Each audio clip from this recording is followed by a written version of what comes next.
तो जैसे कि पिछले एपिसोड में हमने देखा कि शाओचन और शानजी दोनों ही पाथ ऑफ डिस्ट्रक्शन से जुड़े लोगों को ढूंढने के लिए निकल चुके थे कि रास्ते में इन्हें शैनलिन एकेडमी के बहुत सारे स्टूडेंट्स नजर आते हैं जो कि डिफरेंट इल्यूजन्स में ट्रैप हो चुके थे। ये सब हो रहा था 7 पेटल फ्लावर की वजह से। शाओचन अपना दिमाग चलाते हुए इन सबको इस ट्रैप से आजाद करवा लेता है। इधर काई भी इस इल्यूजन में ट्रैप होकर पहाड़ी से नीचे कूदने ही वाला था कि वक्त रहते वहाँ पर स्पाइडर गर्ल पहुँच गई, जिसने तो काई की जान बचा ली। और तभी वहाँ पर शैनलिन एकेडमी के बहुत सारे स्टूडेंट्स पहुंच गए जिन्होंने तो काई को पाथ ऑफ डिस्ट्रक्शन के लोगों के साथ देख लिया था। इसी वजह से काई को इन सबको ही मारना पड़ा। ये नजारा तो शानजी ने भी देख लिया था, इसीलिए वो काई से सवाल करते हुए कहती है कि काई ये तुम क्या कर रहे हो, भले तुम अपने ही फेलोज को कैसे मार सकते हो। मगर काई को तो इस बात का गुस्सा था कि शानजी यहाँ पर शाओचन के साथ आई। इसी वजह से काई शानजी को बर्फ में जमाते हुए बाकी सब लोगों के साथ मिलकर शाओचन पर अटैक करने के लिए आगे बढ़ चुका। तो नेक्स्ट एपिसोड की शुरुआत बिल्कुल इसी सीन से हुई जहाँ पर तो इन सब लोगों ने शाओचन पर हल्ला बोल दिया था। मगर वक्त रहते ही शाओचन ने अपने पास से जेडरुई को बाहर निकाल लिया। मगर इस बारे में तो पीपी लोंग को कुछ भी मालूम नहीं था।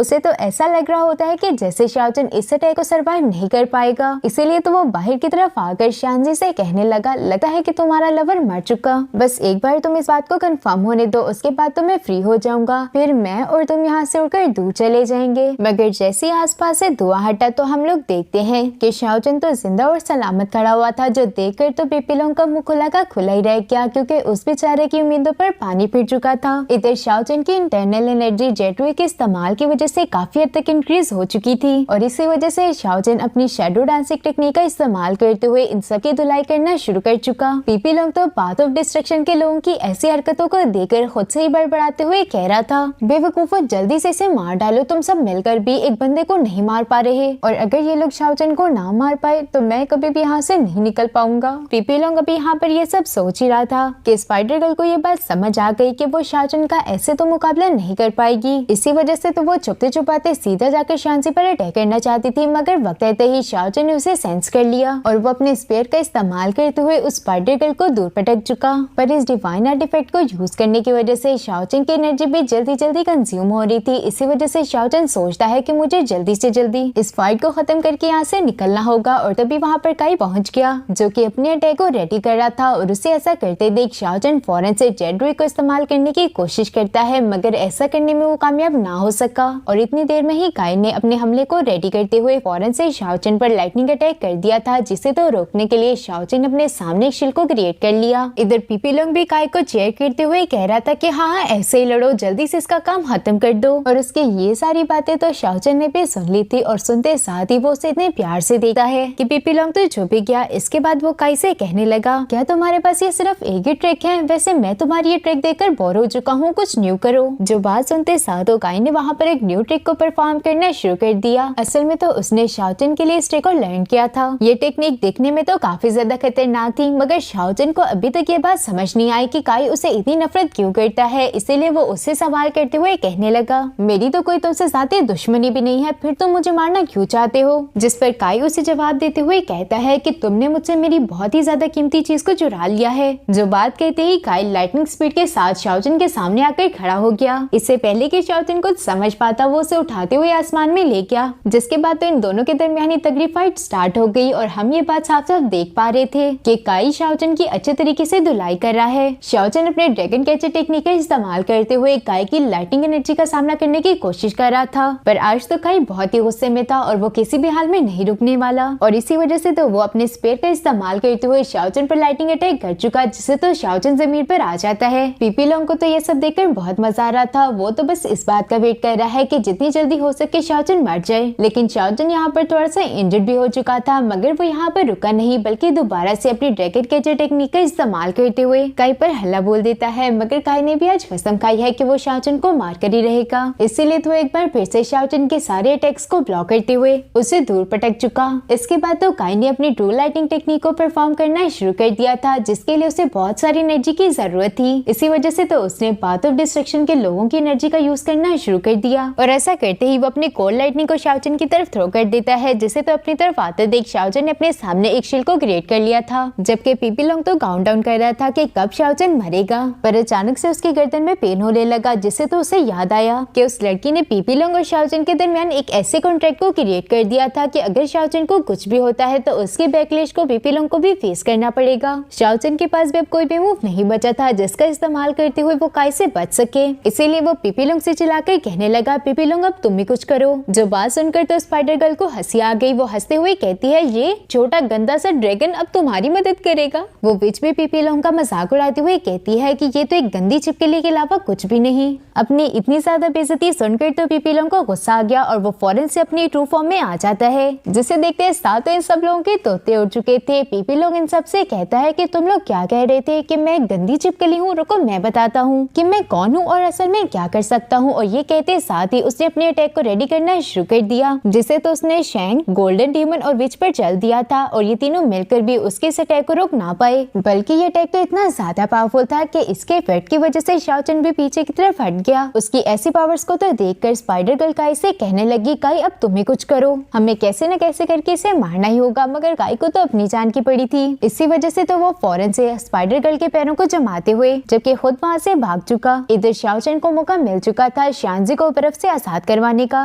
गोल्डन डीमन को भी थोड़ा थोड़ा होश आ गया था, इसीलिए वो फौरन से अपनी पपेट बॉडी से बाहर आ गया और बाहर आते साथ ही जैसे उसने अपने आसपास देखा तो शैंग और विश तो मारे जा चुके थे। उसकी खुद की हालत भी ज्यादा कुछ अच्छी नहीं थी। सामने की तरफ मौजूद पीपी लोंग तो सिर्फ अपनी ही तारीफें करते हुए कहे जा रहा था, बड़े मेरा मुकाबला करने वाले, तुम सबकी औकात तो मेरे सामने बस चींटी के बराबर है जिसे मैं कभी भी मसल सकता हूँ। फिर गोल्डन डीमन तो अभी भी इस बात को मानने के लिए तैयार नहीं था कि वो पीपी लोंग को नहीं हरा सकता। इसी वजह से उसने बहुत सारी पपेट बॉडीज को क्रिएट करते हुए उन्हें पीपी लोंग की तरफ भेज दिया ताकि वो जाकर पीपी लोंग का काम खत्म कर सके। मगर वो सारी पपेट बॉडीज मिलकर भी पीपी लोंग का कुछ भी नहीं बिगाड़ पाई और पीपी लोंग ने उन सबको ही डिस्ट्रॉय कर दिया। यहीं पर मौजूद स्पाइडर गर्ल अपनी अवर स्मार्टनेस को दिखाते हुए पीपी लोंग पर चार्म स्पेल को यूज करना शुरू कर चुकी, जिसके बाद तो पीपी लोंग को ऐसा लगता है कि जैसे वो एक पोल में स्पाइडर गर्ल के साथ मौजूद है। स्पाइडर गर्ल भी उसे सेड्यूस करने की अपनी पूरी कोशिश कर रही थी और पीपी लोंग भी उसे ऐसे शो करवाता है कि जैसे वो उसके ट्रैप में फंस चुका है। लेकिन खेल तो तब बदल गया जब स्पाइडर गर्ल को पीपी लोंग की आवाज सुनाई देती है जो कि उसे कह रही थी कि इस इल्यूजन को तो मैं कंट्रोल कर रहा हूँ। और ये कहते साथ ही उसने स्पाइडर गर्ल के इल्यूजन को खत्म करते हुए उससे भी मार डाला। ये सब देखते हुए तो शाओचन पीपी लोंग की तारीफ करके कहने लगा कि तुम तो खूबसूरत होने के साथ साथ काफी टैलेंटेड भी हो, तुमने तो बड़ी ही आसानी के साथ इन सबको मार डाला, जिसकी वजह से तो ये दोनों काफी ज्यादा करीब आ जाते हैं और इन दोनों के दरमियान एक प्यारा सा मोमेंट क्रिएट हो गया। मगर रंग में भंग डालने के लिए पीपी लोंग फौरन से बोलते हुए कहने लगा, ये तुम दोनों क्या कर रहे हो। और उसकी ये बात सुनते साथ तो ये दोनों फौरन से एक दूसरे से अलग हो गए और शांजी सिचुएशन को नॉर्मल करने के लिए कहने लगी कि ये सब तो मारे के, क्या ये लोग वाकई में वही थे जिन्होंने स्टूडेंट्स को मारा। इस बात पर तो शाओचन उसे जवाब देते हुए कहता है, मुझे इस बारे में तो कोई आइडिया नहीं, मगर काई कहाँ पर है, हमें जाकर पहले उसे ढूंढना चाहिए। काई का नाम सुनते साथ तो शांजी पीपी लोंग से सवाल करते हुए कहने लगी, तुमने उसके साथ क्या किया। मगर पीपी लोंग को तो काई जैसे छोटे मोटे लोगों से कोई फर्क ही नहीं पड़ता था, इसीलिए वो शांजी से कहने लगा, मुझे क्या पता वो कहाँ गया। इसके बाद तो ये तीनों ही काई को ढूंढने के लिए रवाना हो चुके।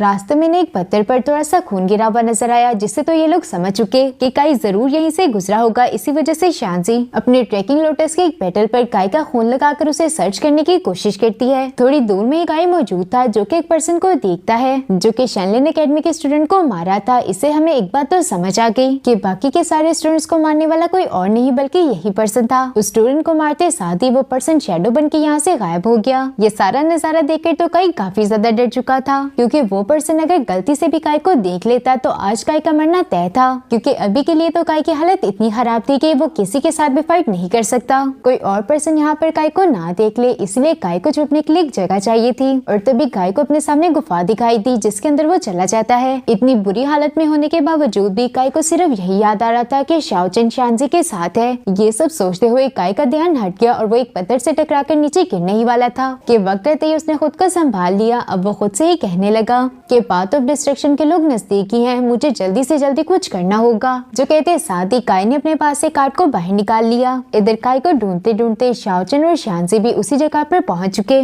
जहां पर तो इन्हें उसी स्टूडेंट की लाश दिखाई देती है जिसे थोड़ी देर पहले उस पर्सन ने मारा था। मगर इन्हें तो ऐसा लग रहा था कि जैसे काई ने इसे मारा है ताकि वो इसकी एनर्जी का इस्तेमाल करते हुए खुद की इंजरीज को हील कर सके। अभी शांजी यहाँ पर ये सब चेक ही कर रही थी कि तभी उस ट्रैकिंग लोटस ने इन लोगों को काई की एग्जैक्ट लोकेशन बता दी जो कि एक फॉर्मेशन को क्रिएट कर रहा था। इसी वजह से तो इन सब ने भी छुपकर उसे देखना शुरू कर दिया। काई की बनाई गई उस फॉर्मेशन की वजह से वहाँ पर एक space time portal crack open हो चुका था जिसके अंदर से तो काई का मास्टर बाहर आ जाता है और वो आते साथ ही काई की ऐसी हालत को देखकर उसके चारों तरफ एक फॉर्मेशन को क्रिएट कर देता है। जिसके बाद तो उसने अपने पास एक बोतल को बाहर निकाल लिया जिसके अंदर ब्लड था, और ये ब्लड देखकर तो शाओचन हैरान ही रह गया क्योंकि उसे ये बात समझ आ चुकी थी कि ये पर्सन जो कोई भी है एक इवल टेक्निक को परफॉर्म करने वाला है। और जैसे ही काई के मास्टर ने उस फॉर्मेशन पर ब्लड को डाला तो वैसे ही वो पूरी की पूरी फॉर्मेशन रेड हो गई, जिसकी मदद से तो ना सिर्फ काई की इंजरीज हील हुई बल्कि साथ ही साथ उसने अपना ब्रेक थ्रू भी कर लिया। इस बात पर तो काई काफी खुश था कि उसने थर्ड ट्रायल में ब्रेक थ्रू कर लिया है। अब वो अपने मास्टर का शुक्रिया अदा करते हुए कहता है, मास्टर आपका यहाँ पर आने का बहुत शुक्रिया। मैं बहुत बुरे तरीके से इंजर्ड था, इसी वजह से मैंने टेलीपोर्टेशन कार्ड का इस्तेमाल करते हुए आपको यहाँ पर बुला लिया। जिस पर तो उसका मास्टर उसे एक जोरदार चमाट लगाकर दूर पटकते हुए कहने लगा, ये थप्पड़ तुम्हें इसी वजह से पड़ा है क्योंकि तुम जल्दबाजी में फैसले लेते हो। तुमसे किसने कहा था कि जाकर शाओचन के साथ पंगे करो? तुमने तो ऑलमोस्ट मेरे सबसे बड़े प्लान को खराब कर ही दिया था।